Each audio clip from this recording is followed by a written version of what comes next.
Thanks for staying with us. Welcome to Newsroom series. I'm Joke Rogers. Today we're in the Northwest, but first, a look at our top stories this hour.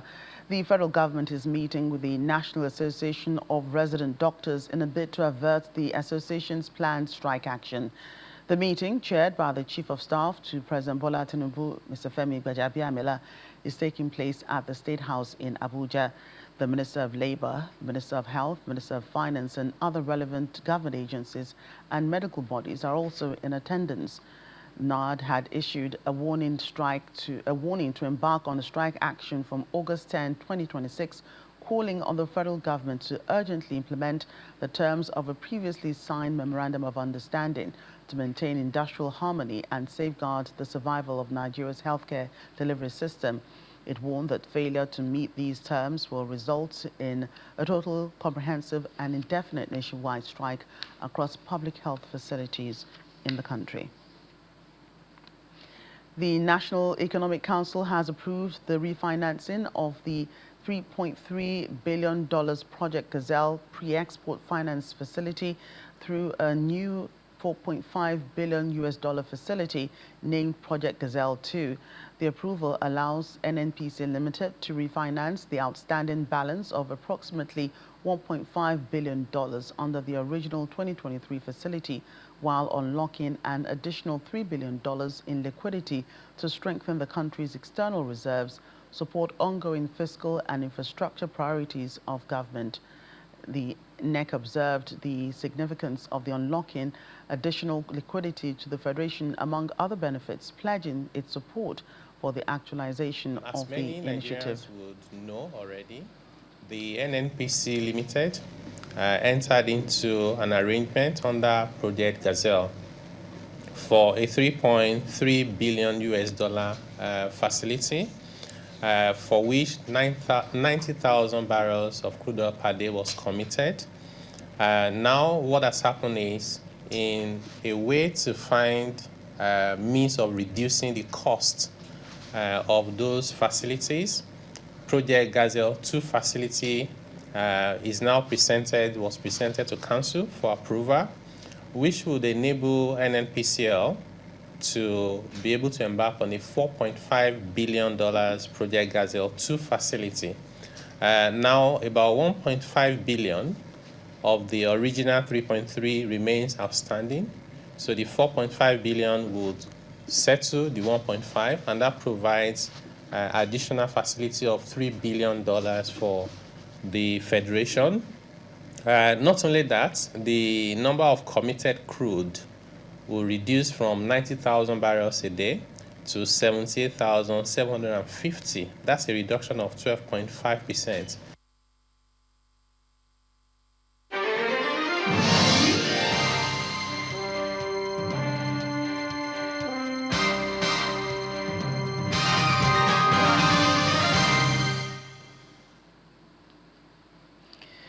We start off in Kaduna State on Newsroom series. Stakeholders in the state have intensified efforts to combat drug abuse as part of measures to promote peaceful and violence-free elections ahead of the 2027 general election.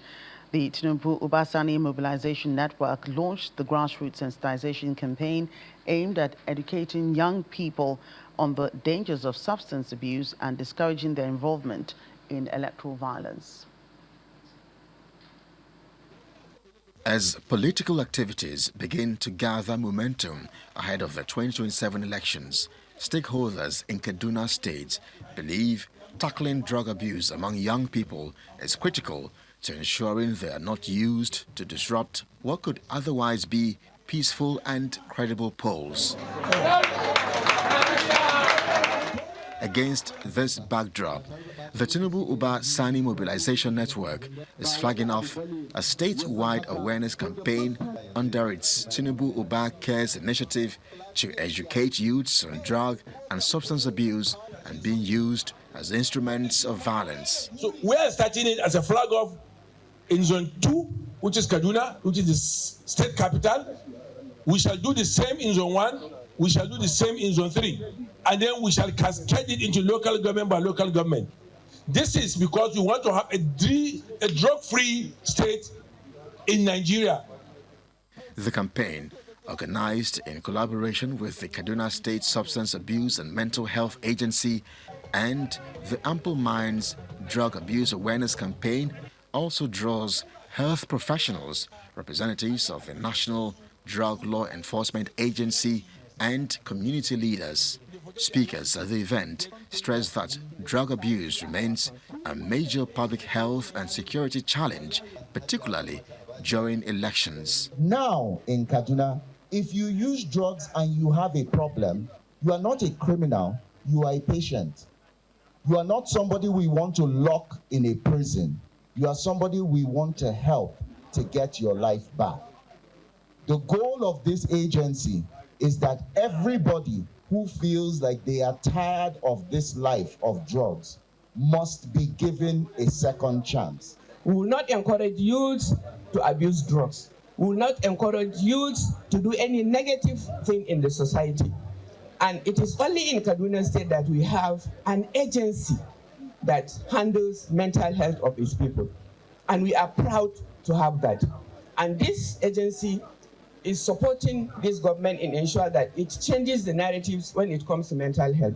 Participants say the campaign is an eye-opener on the health and social consequences of drug abuse, a life-changing experience that will influence their choices going forward. I learned so many things here because I spent almost 2 years now. I'm not in. But as I come back, they invited me to come for this profession, so I didn't rush to come. So I learned so many lessons here. The sensitization campaign will continue across communities in Kaduna State as part of sustained efforts to promote responsible youth participation, discourage drug abuse, and encourage peaceful civic engagement ahead of the 2027 general election. And in Kano State, Governor Avert has launched a sickle cell center to provide comprehensive care and treatment for people living with sickle cell disease. The governor also flagged off the symbolic distribution of free maternal, accident and emergency commodities, new hospital bed sheets and customized digital blood pressure monitors at the Murtala Muhammad Specialist Hospital. He said the sickle cell center will provide free diagnosis, counseling, treatment, follow-up care, patient education, health promotion and specialized management of the sickle cell disease under one roof. As part of the event, the governor commissioned the Kano Center for Disease Control, located within the Infectious Disease Hospital in Kano Municipality, to strengthen disease surveillance, public health response and the prevention of infectious diseases across the state. Alhamdulillah, before we came here, we commissioned the Kano Center for Disease Control. Here we are to commission this gigantic project that was conceptualized by our administration and constructed it to the fullest out of our commitment to assist the downtrodden people, the less privileged people of the society, especially those that have been suffering from this contentious disease, which is the sickle cell disease. Today, by the grace of Allah subhanahu wa ta'ala, we will commission the sickle cell center located here at Murtala Muhammad Hospital. And Governor Umar Namadi has reaffirmed the Jigawa state government's commitment to tackling the growing threat of erosion by increasing investment in the ongoing killer erosion control project to nearly 3 billion naira, describing the intervention as part of the administration's efforts to protect lives, property and vulnerable communities from the effects of environmental degradation. The governor made this known while inspecting the ongoing erosion control project in Killer alongside road and bridge projects in Gwaram local government area. According to him, the state government had already commenced discussions with the Ecological Project Office to strengthen collaboration on erosion control, while emphasizing that the government will continue to take proactive measures to protect affected communities.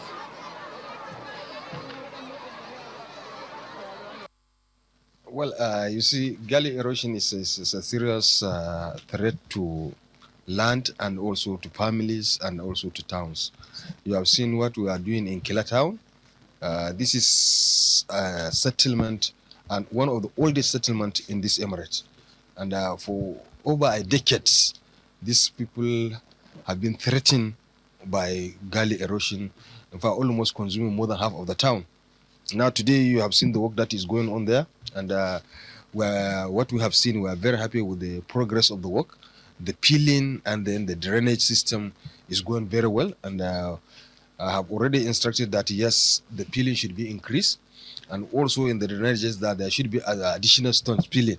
We have tried to look, we have talked to the ecological fund, and then they are responding, but we felt it is also our responsibility to do something. Maybe when they see what we have done, I'm sure they will be able to respond positively. We are talking to them, and we have so many areas where we have this issue of gully erosion, and you have seen what we have done. We have done the one with the Akrisel, the one of Damasara, and the one of Kalgo. These are over 10 billion naira was spent through Akrisel to salvage that situation. That has also been a problem for over decades. When we come back on Newsroom series, latest developments in the education sector in Katsina State. Details soon. Please stay with us.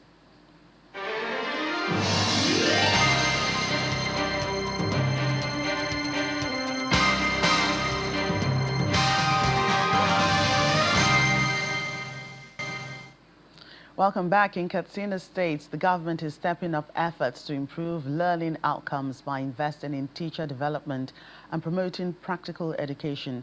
The latest initiatives focuses on strengthening teaching standards and encouraging agricultural education among young learners. Improving the quality of education begins with building the capacity of teachers. That's the focus of this training program organized by the Katsina State Ministry of Basic and Secondary Education in partnership with the British Council and Education Solutions Limited.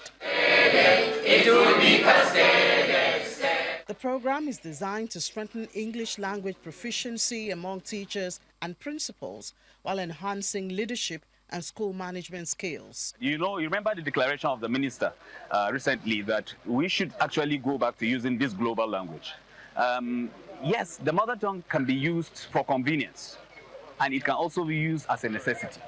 And what do I mean by this? When you use the language in school, you use mother tongue at the assembly, you are sending the child out to go to the principal's office to pick chalk, you're telling him in the mother tongue, you did teaching in the mother tongue. So the child will spend the entire day in school without realizing that there is another language called English. Participants describe the training as impactful, and the knowledge gained will improve classroom delivery and school administration across the state. What I am able to get from this training, and has indeed added to my previous knowledge. I have discovered or explored so many fields that I have never been aware before. So it is very beneficial to me and my colleagues, and we have indeed benefited a lot. Without discipline, it's just like having a zero knowledge, because that discipline helps in attaining to the knowledge of what we impart to the student, and also making the teachers to be in their school on time, give the proper knowledge to the student in order to build the capacity of our future leaders in our own society, in the community, and the state as a whole. In a related development, the 2025 Agricultural Education Training Program Interzonal Debate Competition concludes with pupils showcasing their knowledge of agriculture and public speaking skills.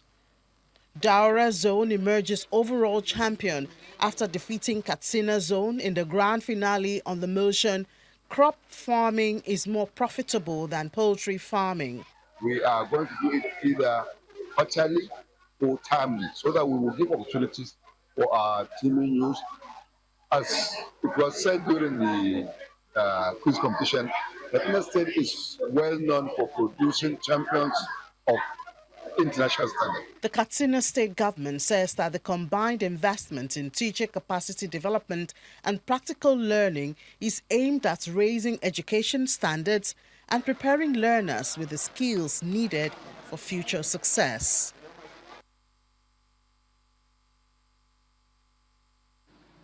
Staying with the education in the North Central, we move to Kebbi State, where the wife of the governor, Zainab Nasir Idris, has flagged off the 2026 school enrollment drive, targeting the enrollment of over 100,000 pupils across the state.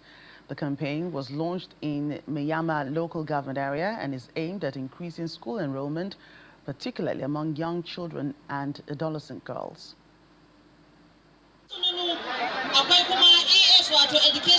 The Kebbi State 2026 School Enrollment Drive is an initiative of the State Ministry of Basic and Secondary Education to reduce the number of out-of-school children, a challenge affecting many northern states, including Kebbi.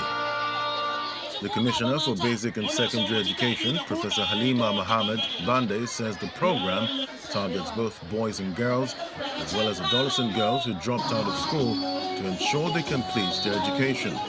It has been the concern of Her Excellency, the Mother of the Nation, Her Excellency Oluremi Ahmed Bola Tinubu. It has been evidence in the literature that there exists out-of-school children. Each student receives a school bag containing learning material. At SUBEV, we are very much appreciative of this gesture, and we will support this initiative to see that these children make best use of the materials they are given, and that they attended schools and receive the necessary teaching and learning they require for them to acquire the necessary skills and the competencies that they need to be educated.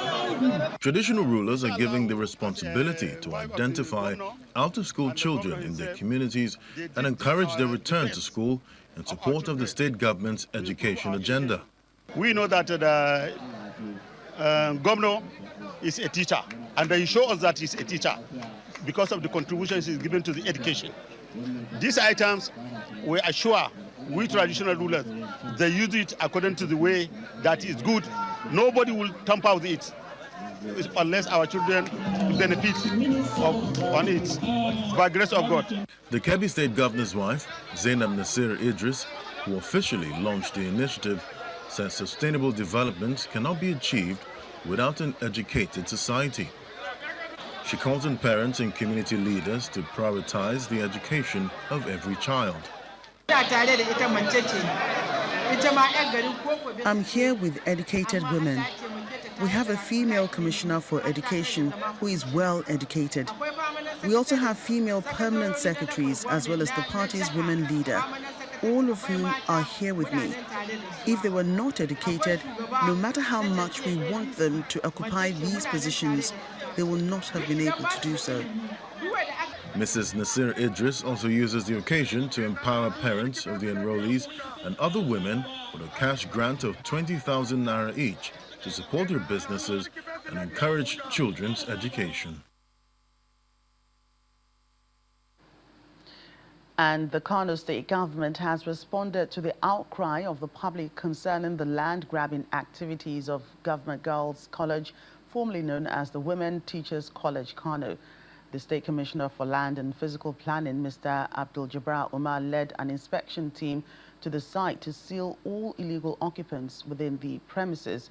He is assuring management of the college that all encroached land will be returned to the school. Our correspondent, Lanchin Vincent, reports. Officials of the Kano state government are on a fact-finding tour of the Government Girls College, Kano, formerly known as Women Teachers College.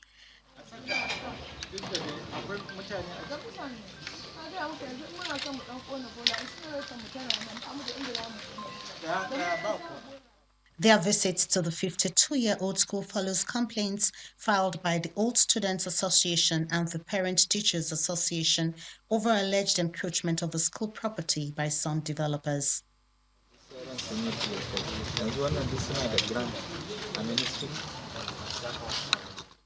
The State Commissioner for Land and Physical Planning is accompanied on this visit by the chairman of the Kano State Geographical Information System and other stakeholders.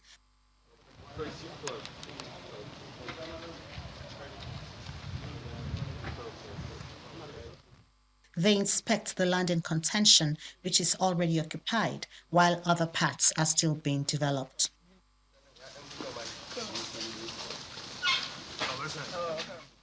The team then proceeds to mark the defaulting buildings for demolition.